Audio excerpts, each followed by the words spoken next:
Hi, everyone. Welcome to the first ever Shameless Sexuality Life After Purity Culture Conference. I'm your host, registered professional counselor and religious recovery consultant, Janice Selby. I'd like to start us off with my land acknowledgement here in Canada.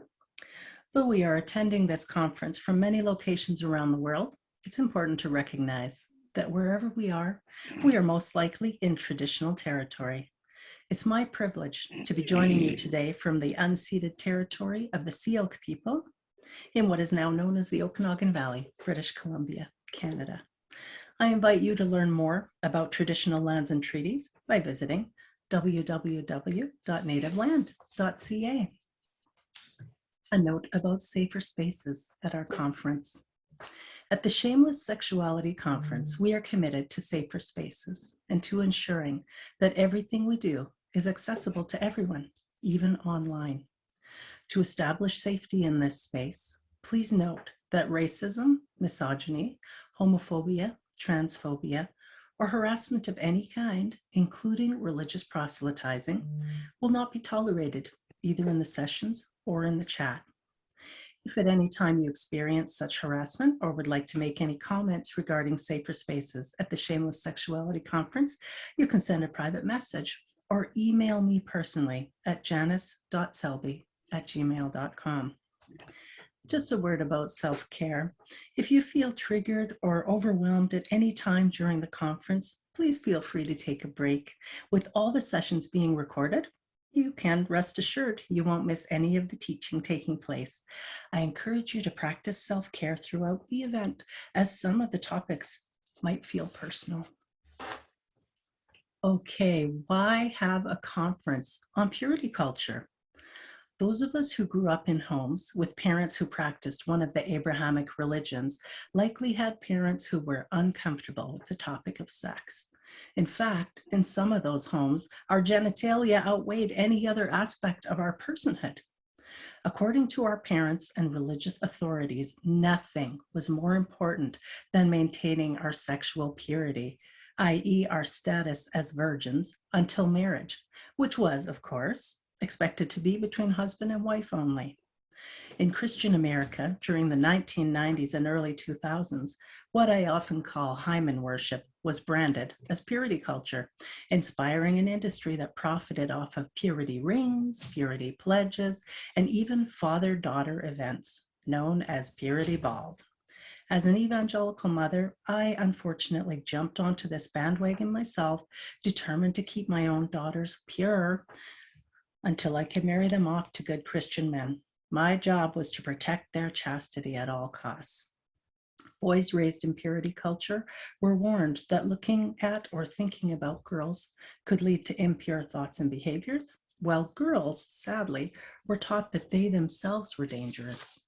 Not only were girls raised in purity culture expected to dress according to their gender, wearing only skirts and dresses, but they were to be so chaste and modest as to virtually disappear into the background. We still see this carried out today in fundamentalist Christian, Muslim, and Orthodox Jewish families. So if you were ever compared to a piece of chewing gum and encouraged to kiss dating goodbye, and now you find yourself disconnected from sexual pleasure or wondering about your own sexuality in general, this conference is for you. My hope is that you will feel educated, encouraged, and supported this weekend. Be sure to check out the exhibit hall to see the many resources available from our Shameless Sexuality speakers. Wow. And after all that, I am very thrilled to announce our first speaker opening up the conference for us, my friend and a mentor to me, Dr. Darrel Ray.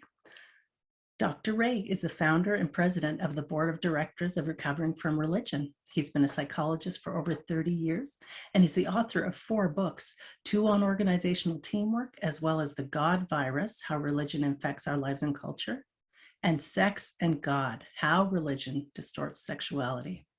Dr. Ray has been a student of religion most of his life and holds a master's degree in religion, as well as a bachelor's degree in sociology, anthropology, with a doctorate in psychology. And today, Dr. Ray will be sharing about the sex addiction panic and its religious roots. Hi, Darrel. Welcome. Good to be here, and thanks for having me on again. I always have fun with this. Well, yeah. So when you read that and it says I've been a psychologist for over 30 years, I keep forgetting it's been a lot longer than that. I shouldn't give my age away on that one, though, should I? Anyway, thanks a lot for having me here, and I hope what I've got to say here has got a little bit of personal application to some of you, and I hope it's got some ideas that if you're a therapist, you'll find helpful in your own practice, perhaps. So I'm going to share my screen here, if I can share screen and share sound, and we're going to get going here.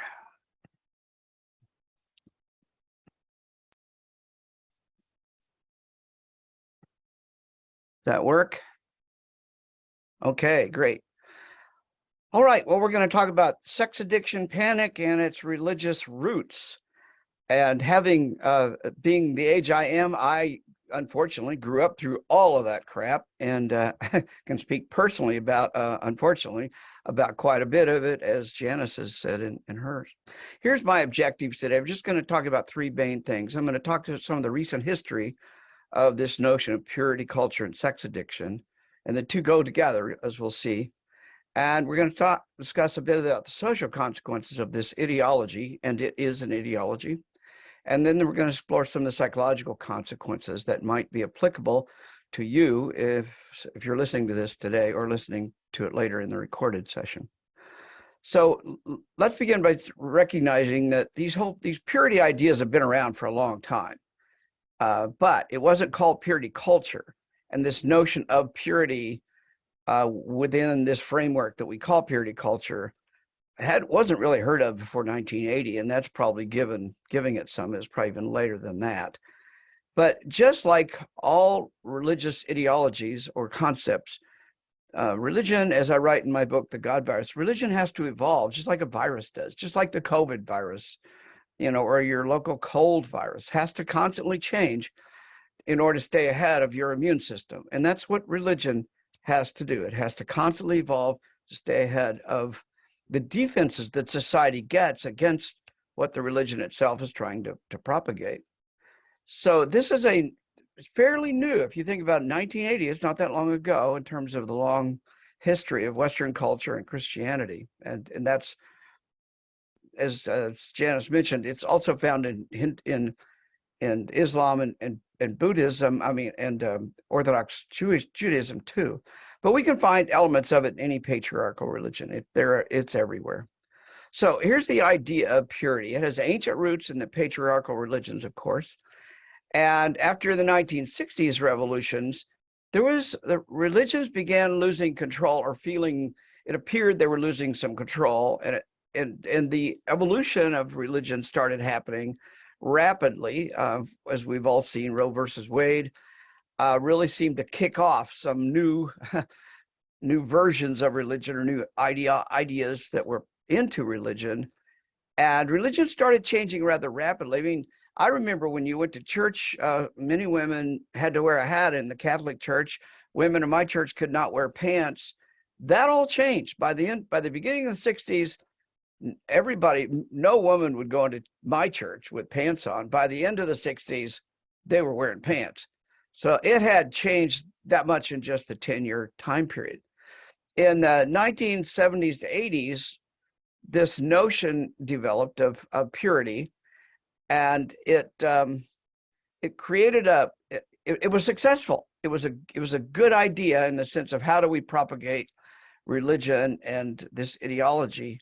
And it worked. Religions propagate what works. If it doesn't work, they don't do it, just like a virus would. And in 1983, Dr. Patrick Carnes came out with his book on sex addiction. And he created a whole cottage industry, as we'll talk about in a little bit. And that seemed to fit right in with purity culture. This whole notion of sex addiction. Boy, religious groups glommed on to this notion of sex addiction. Nobody was talking about sex addiction in 1960. It just wasn't there. And yet quickly after Dr. Carnes wrote his book, it became a thing. And then, of course, with Roe versus Wade and the moral majority coming in around 1978 or 9, the notion of that abortion was bad, sinful, a crime against God, and all that sort of stuff came into play as well. If you look back at the Baptist church in the late 60s, the Baptist church even had pro-abortion statements in its documentation and its annual reports and stuff. I don't remember what they called that. But anyway, so this was a huge change in only another 10 years. Abortion being okay to abortion being a sin against, everything.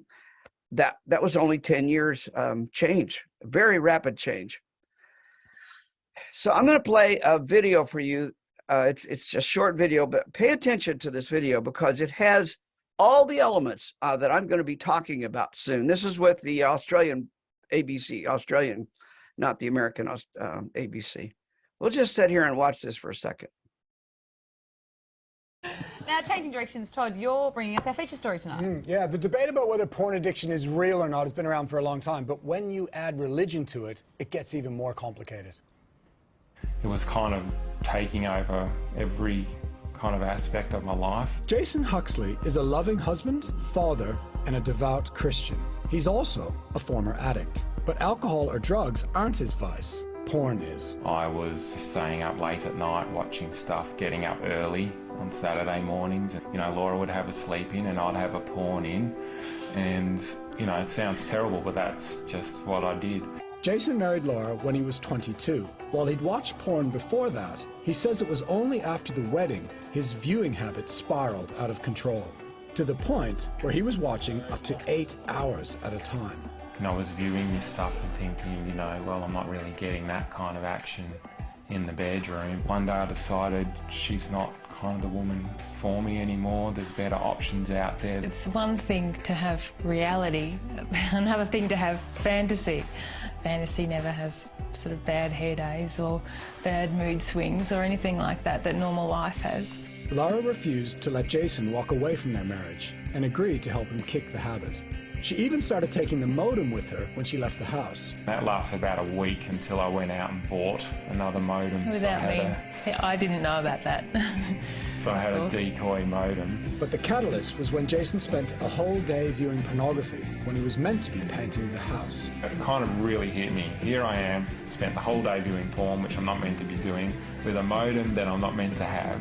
I've taken the day off work, so I could have been earning money today, but I didn't. It was just screwing up my life. While it's clear some people are viewing porn compulsively, there is still plenty of debate in the medical community about whether it is an actual addiction, like drugs, alcohol, or gambling. Some believe it's a subcategory of sex addiction, but even that hasn't formally been recognized as an official psychiatric disorder. I get really cross with people who say pornography is not something that you can become addicted to, because in my practice I'm seeing people, men and women, who are addicted to watching pornography, and it's seriously affecting their lives. Because of his religiosity, Jason seems like an unlikely porn addict. But in fact, recent research out of the US has found the more religious a person is, the more likely they are to believe they're addicted to porn. Here's a way to understand this. Don't think of a pink elephant. The minute you tell somebody not to do something, it pops into their head. If you're being told since the day you were born that sex is bad, sex is wrong, it's like religion is constantly reminding you of the very thing it doesn't want you to think about. I tried to stop so many times, and I just didn't know why I couldn't stop. Luke Gibbons is 29, Christian, and a virgin. Like Jason, he discovered porn in his teens. Although I was viewing like several times in the week, but it was probably the length of time, so I saw it taking up sort of all night, and I just would be glued there all night until early morning and get an hour's sleep and then go to work with hardly any sleep. In his mid-20s, Luke checked into a rehab clinic. There were people of all addictions in this rehab, so people who suffered from drug addiction, alcohol addiction. It was a hard time, it was pretty full on, but also the most worthwhile 6 weeks of my life. Today, Luke abstains from pornography, just like he abstains from sex. Porn isn't the problem. Absence is the problem. Human beings are programmed to reproduce. And by 16, almost every human being on this planet has got hormones that are driving them to do something, sexually. I don't think that abstinence is suppressing sexuality. I think it is an expression of sexuality. So if you want to wait until you're married, then that can be a really good thing if you want to save that till you meet the person that you want to be with. Like Luke, Jason is now porn-free. He installed porn-blocking software on his computer and hasn't viewed the stuff in 5 years. Today, both men run the charity Guilty Pleasure, educating people about the harmful effects of pornography. It's kind of scary. We're meant to be not viewing the stuff, according to scripture, and we are. The church makes you think you have a problem, then they give you a fake cure. Come back to church to get over the guilt that we taught you in the first place. It's a great marketing campaign. Yeah, I mean, that's a really controversial thought, that the church markets guilt, which then fuels porn addiction, and then the church sells itself as a solution to that. I mean, I don't know how accurate that is, but it is a big thought. I know it reminds me of church because they're constantly saying, oh God, oh God. I just want to take my hat off. I want to take my. All right, we'll move on. Unfortunately, I didn't have to go to Australia to do that interview, but I want you, this interview, this piece that we just watched has really got all the elements that we're going to talk about today. Crazy stuff that comes out of religion. But I want to first of all ask, did you see any patterns in this? I saw, of course, religious purity as the underlying theme for all this. I saw a spouse shaming another spouse. Well, that might change behavior, drive behavior, create different kinds of behavior. And it was the male that was getting shamed. I wonder how they feel as a couple about either one of them masturbating. I wonder if they've ever had a talk about, what's the role of my self-pleasure versus our self-pleasure. I mean, there's two different sexualities going on in any marriage. And I bet they've never had that discussion because their religion probably prohibits a lot of this, especially self-pleasure. There was a whole denial of sexuality through their religiously inspired abstinence. I mean, that one guy has never had sex in his life, and yet he's telling other people what he can and can't do. He has never apparently had a relationship in his life, and yet he went to a rehab organization to get rehabilitated from what? Who diagnosed him? Who diagnosed the man that was married? It was his wife. It was not a legitimate medical diagnosis. There was a parent-child relationship between these two adults. The wife was clearly playing mother to the husband. It wasn't a healthy relationship. It's not some relationship that appeared to be, they'd be able to talk about sex and sexuality. And there was certainly no clinical diagnosis. Only the spouse or the person themselves, in the case of the virgin man, only they were diagnosing. Nobody had gone to a specialist or a clinician and asked for a diagnosis. So all those patterns were in that single less than 5-minute clip. What probably pissed me off the most in this clip is a psychologist saying she gets pissed because people don't take sex addiction or porn addiction seriously. And she's a fucking psychologist. Oh, I'm sorry. Should I get she's a psychologist. And so as we're going to learn here, that's really underlines a lot of the problems that many therapists, many counselors have. They're taking something seriously without a proper diagnostic understanding of what the behavior is. So as I mentioned earlier, Dr. Patrick Carnes wrote this book in 1983 on sex addiction, and it became a cottage industry. He actually, to this day, you can go and study at Patrick Carnes Institute and become a certified sex addiction counselor or therapist under his system. And his system even has a way to diagnose, a test to be given. I won't let you take the test, or won't ask you to, but you can get online and take the test if you want. But this is the guy that put the notion of sex addiction or porn addiction on the map. And surprise, surprise, there's no scientific evidence for this. And so he created a test that anybody can take to find out if they're a sex addict. It's right on his website. You can go to his website, you can take the test. It doesn't cost a dime. Take the damn test. I'm going to tell you, he uses a scientific patina, a apparent scientific approach to this notion of sex addiction by creating a test that you can take, and then he scores. And then you can score this test, and if you score 1 to 6, you get this. It's like a 28. I think it's got 28 questions in it. I haven't taken it in several years.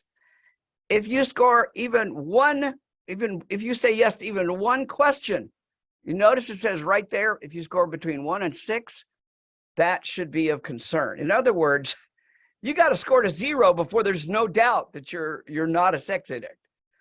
I once gave this. I had 400 or 500 people in a talk I was giving in the Free OK conference.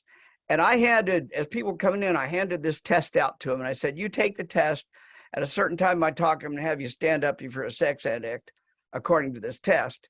Of course, some people didn't want to take the test in the first place. And second, they weren't about to tell the score.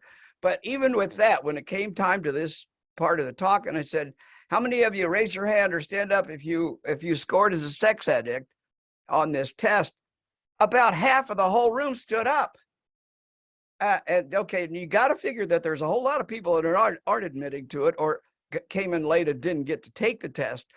So any test where you've got half the people or more being diagnosed means you probably got a pretty piss poor test. If you read this test, if you went online and read it, most college juniors or seniors in college taking a testing course in psychology could do better than what Patrick Carnes did with this test. This is a horrible test with all sorts of underlying presuppositions, especially with respect to religion. So that's the basis, and that test is still being used today. That's the basis of the most popular diagnostic approach to sex addiction or porn addiction. So how do you diagnose and how do you know if you're a sex addict? Well, this is Matt Fradd. He's a spokesperson for the entire, or was a spokesperson for the entire Catholic Church. I'll come back to him in a minute. I have a videotape of him saying that if you watch porn even once, then you are a porn addict. Wow, even once. Well, I was a porn addict by 10 years old, I guess. And I have been ever since. Matt Fradd is a Catholic spokesperson, and he says that from the Catholic perspective. Now here, I want to show you what the diagnostic criteria are from the DSM-5, the place where psychologists and medical professionals go to look for diagnostic criteria for mental conditions. Here's the first condition that you have to look for. Here's the second condition, and here's the third condition. In other words, there are no conditions. For over 20 years, there's been, I think, 3 different committees look at this notion of sex addiction, and they cannot come to agreement on scientifically validated, measurable criteria for diagnosing. 3 different groups of highly qualified people over the last 20 years have not been able to come to agreement on what sex addiction looks like and is so that we could diagnose it.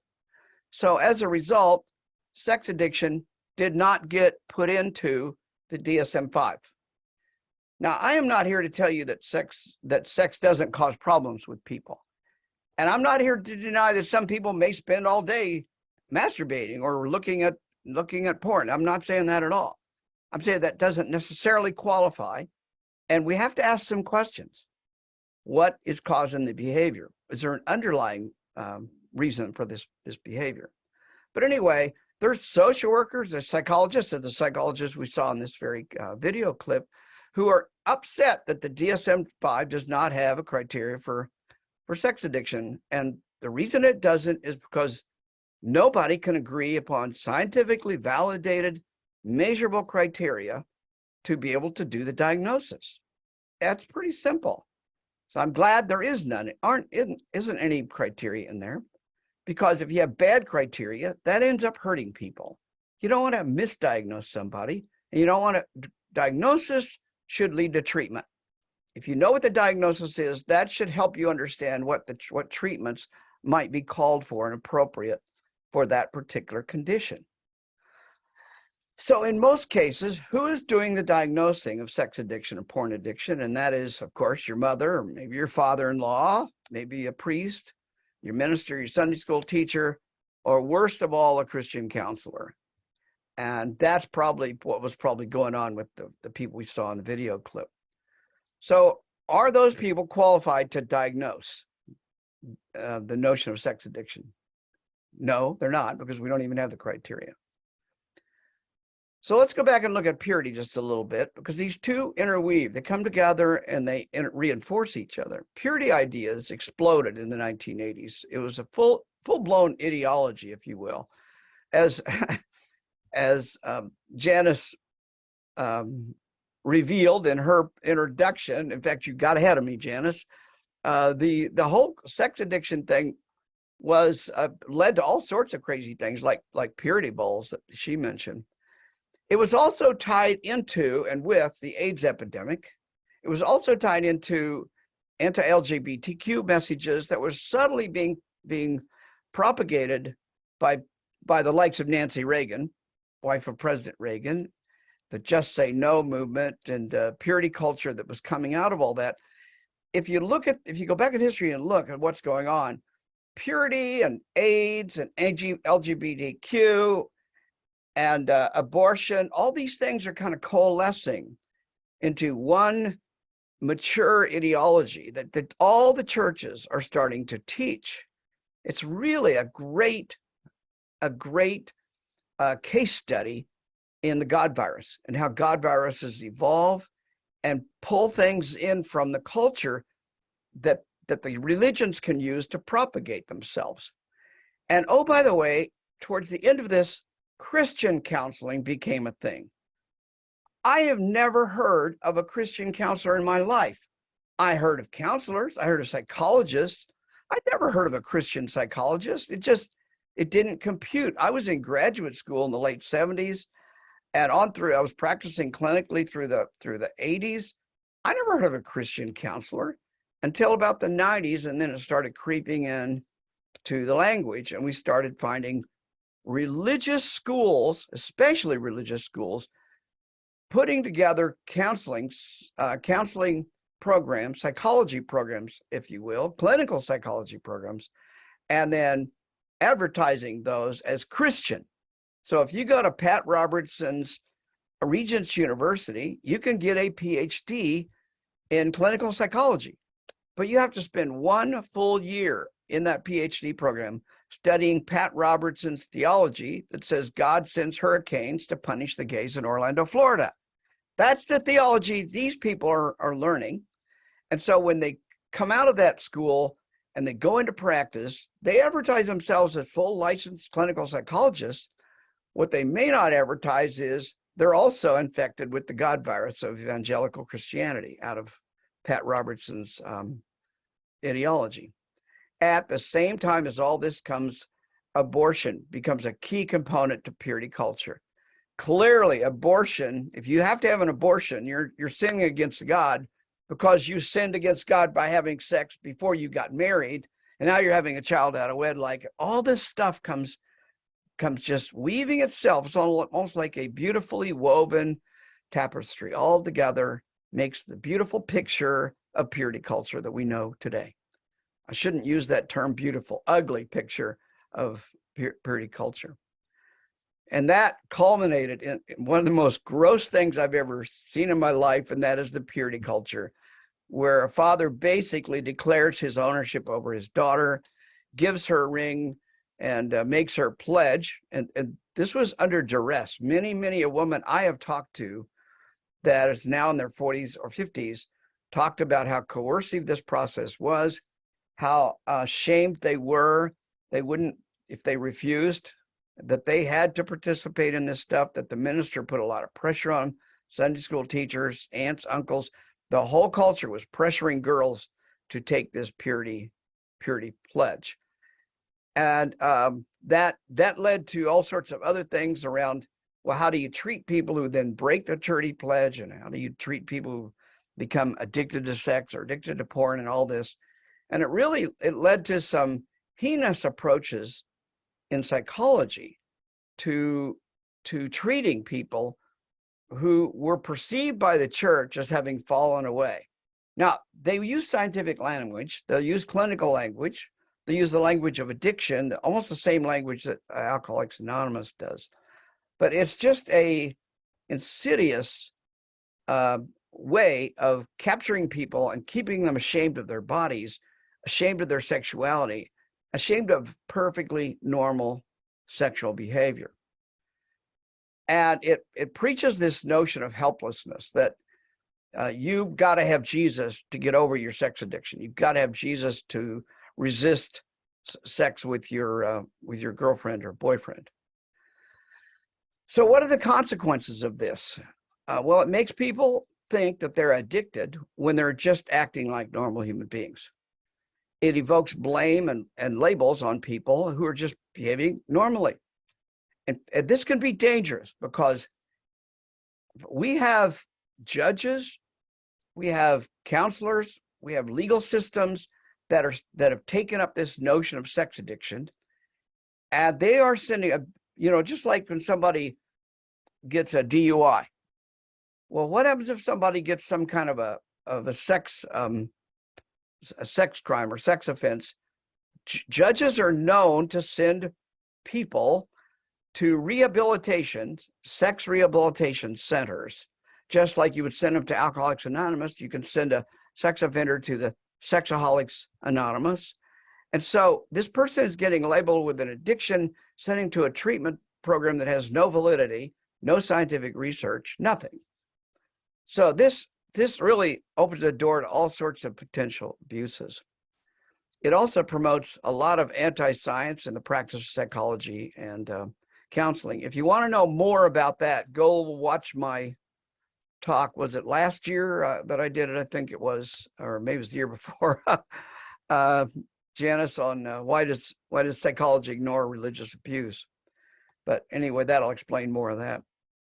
So it has gone so far as in the around 2010, one of these sex addict proponents, if you will, who was really more a minister, he wasn't a psychologist, developed software to help parents and spouses spy on their spouses and children.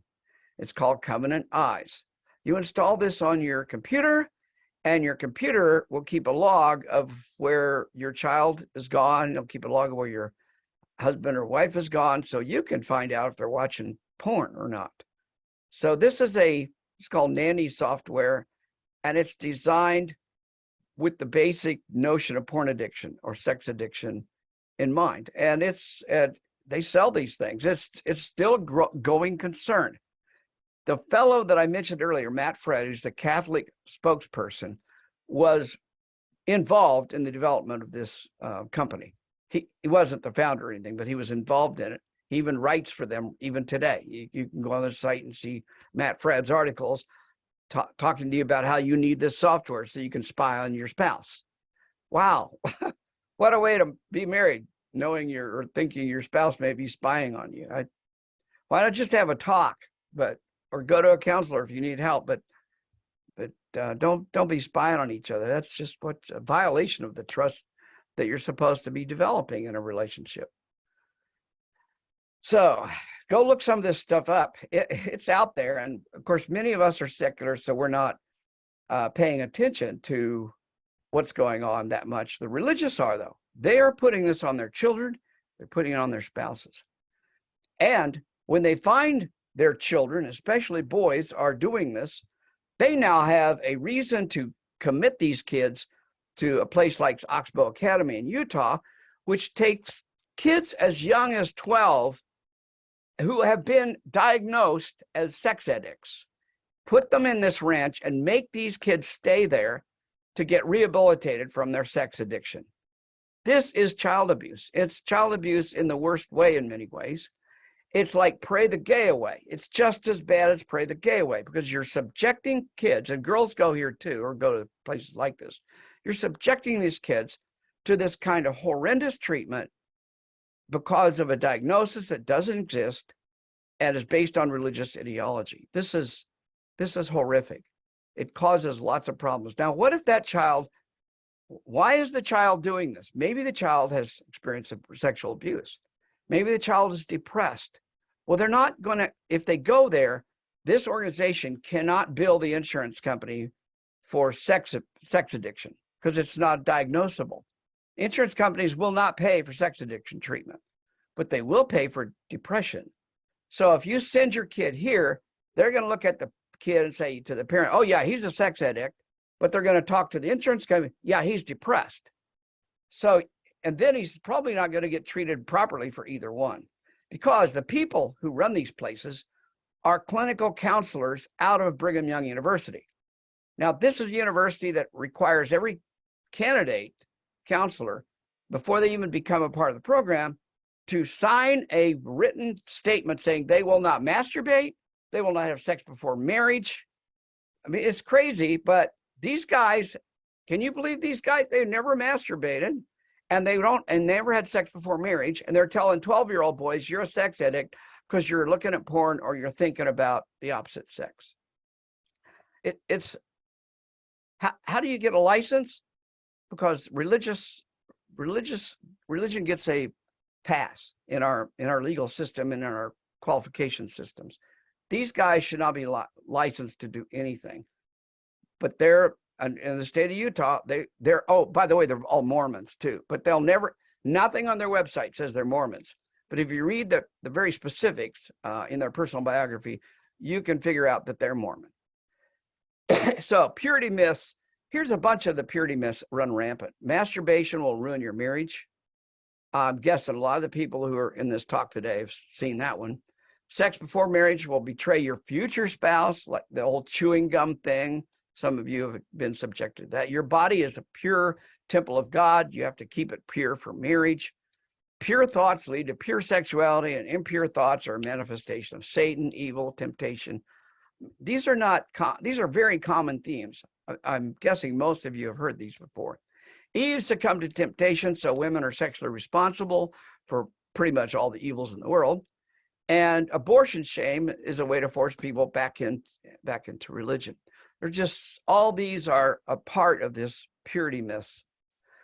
So there's a psychology of purity that includes these things: fear, disgust, attachment. I'm going to briefly talk about these three. There's more, but I just chose these because these seem to be themes that we see a lot at recovering from religion. Religion, when you're growing up, your environment has an impact on your brain and your brain's development. If you're subjected to certain kinds of treatment, you can experience childhood religious trauma, adverse childhood experiences based on religion, if you will. Fear of hell is one of them. Total shaming of people and their body and their natural inclinations and experimentation with their own body. Fear of their own sexual thoughts. If you're scared of whatever's coming out of your own brain, that's a feedback loop that reinforces itself and can reinforce itself very strongly. It can affect the way your brain actually develops. As we know, trauma in childhood can manifest in often does manifest in adulthood. So this is what I call training the limbic system. The limbic system is involved in the fear, fight, flight, freeze response. So if you've trained yourself, or you've been trained rather by your environment at 5 years old, you didn't know that was happening, but now you've got that in your mind, maybe for decades later, until you systematically get treatment for it. This stuff disrupts normal sexual development. It creates things like a deep sense of shame for simply liking sex or liking porn. It forces people into things like the gender binary, where you can't be who you feel you are. You're forced to be who other people say you are, or who they diagnosed, when you came out of the womb. Oh, that's a boy, that's a girl, period, with no other options. It also shames LGBTQ people. In all that we've talked about, have you heard anything that is affirming to LGBTQ people? None whatsoever.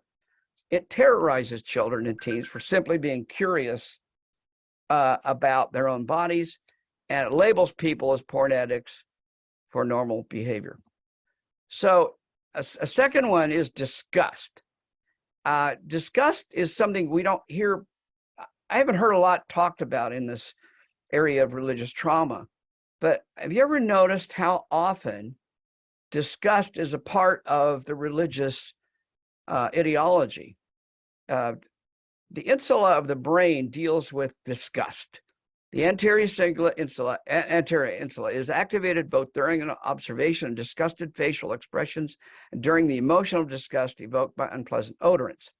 So we all know what disgust looks like in other people's faces. We know what disgust feels like in ourselves. You know, we see a disgusting, if you go into my refrigerator, my partner Barb says that we are growing new forms of life in some of the drawers there with my bad habits of keeping food when I shouldn't. So she thinks it's disgusting. To me, it looks like, yeah, if I scrape the mold off, I could still eat that. So, you know, what's disgusting to one person isn't disgusting to another. So what I'm saying is disgust is natural and even innate in some things. Just if I see flies on my food with maggots, that's disgusting. And I think that came from just evolution. It's not normal to like maggots in your food. But other things are learned. And that's what religion does. It teaches you what to be disgusted of. And some authors have even suggested that religion taps into our disgust system, our insula, and makes us treat certain things religiously as filth, as disease. Have you ever heard people say that sinners are sick and they need the healing power of Jesus? Have you heard people say those dirty atheists? Have you heard people say filthy addicts or disgusting homosexuals? Well, they mean that. They're not just using those terms.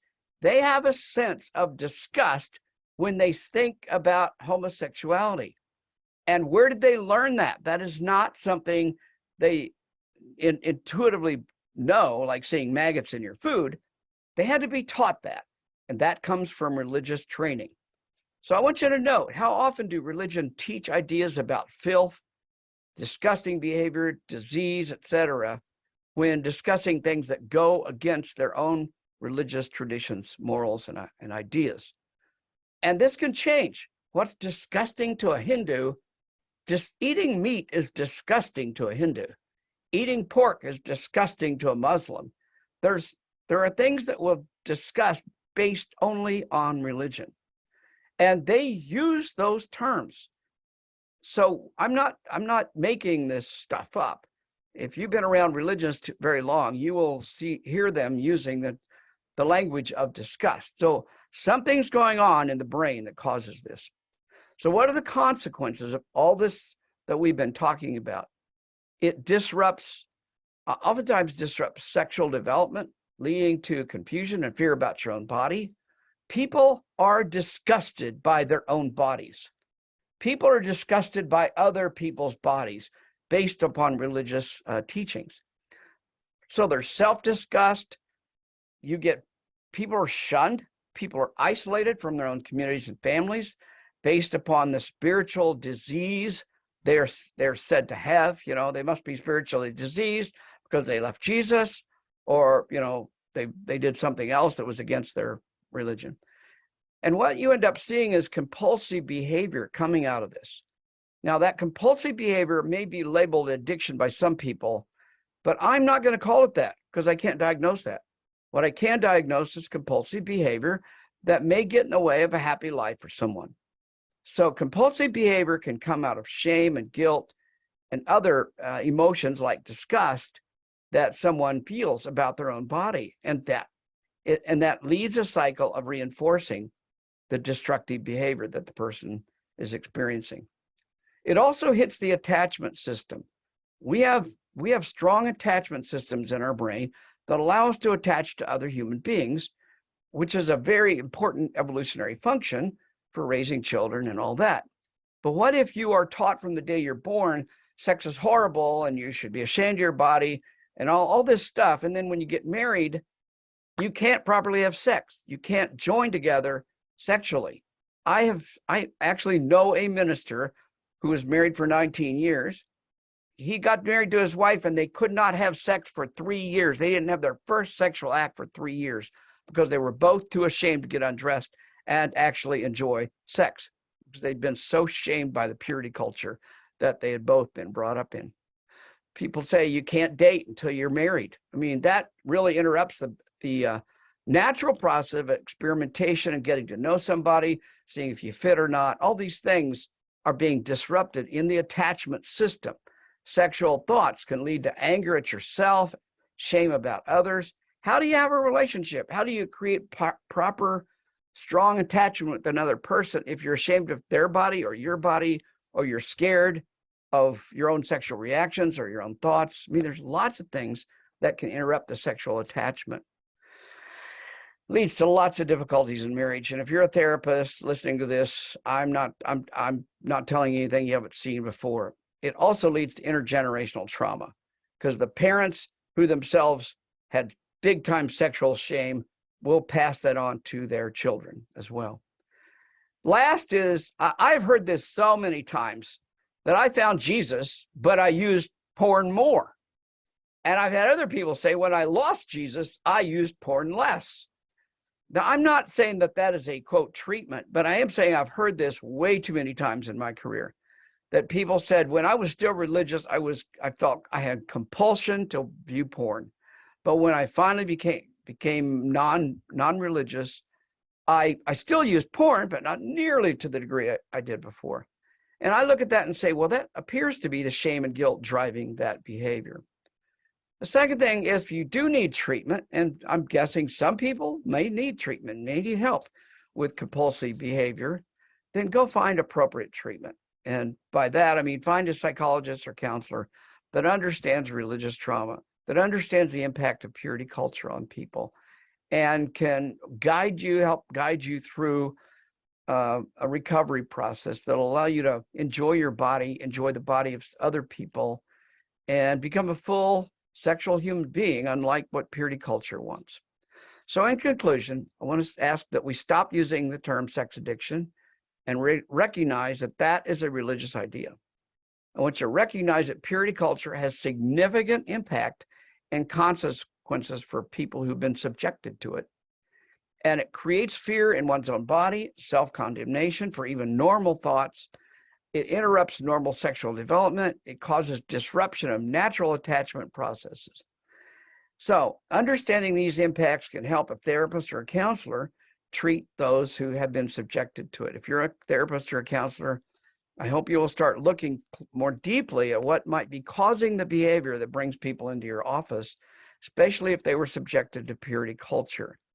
You don't have to challenge somebody's spiritual beliefs or religious beliefs necessarily directly, but you can find the hints that, oh, you're raised Catholic and you're having trouble with your own sexuality or porn addiction or whatever people bring into your office. There's plenty of room to explore this below the surface without using these religious terms. So sex addiction, purity culture, abortion are all part of a religious ideology to keep people infected with the God virus. If you experience difficulties with sexual issues, examine your underlying beliefs, because you've got some beliefs about this that are probably causing you the trouble. And look at things like your sexuality, shame, the role of guilt and all that in your life. And then you might consider looking for a well-trained therapist. And oh, by the way, I know where you can find one. Go to seculartherapy.org, and we have well-vetted, well-trained therapists that understand what I've been talking about here today. Thank you, Janice. I've enjoyed talking. I hope, and if we got questions, I'll be glad to, but I hope you've enjoyed it too as well. I sure did. What a very interesting presentation. Thanks so much for that. It really brings a lot of things together that I had been thinking about on my own, but hearing you say them and the way you put them into order there really made it just a lot easier for me. Heather, I wonder, do we have any questions? Do we have a couple minutes for questions, or are we right out of time? We're kind of at time, and I didn't see any specific questions in the chat, but maybe Darrell can check in afterwards and answer anything there. Well, I'll be on the road for the next 2 days, so I may not be able to check in much, but I appreciate the opportunity anyway. And if somebody emails me, I'll get back to them. Wonderful. Okay, we'll make sure that we have that information, your contact information available. Thanks for taking the time. I know you're very busy. It was really great to hear from you. Okay.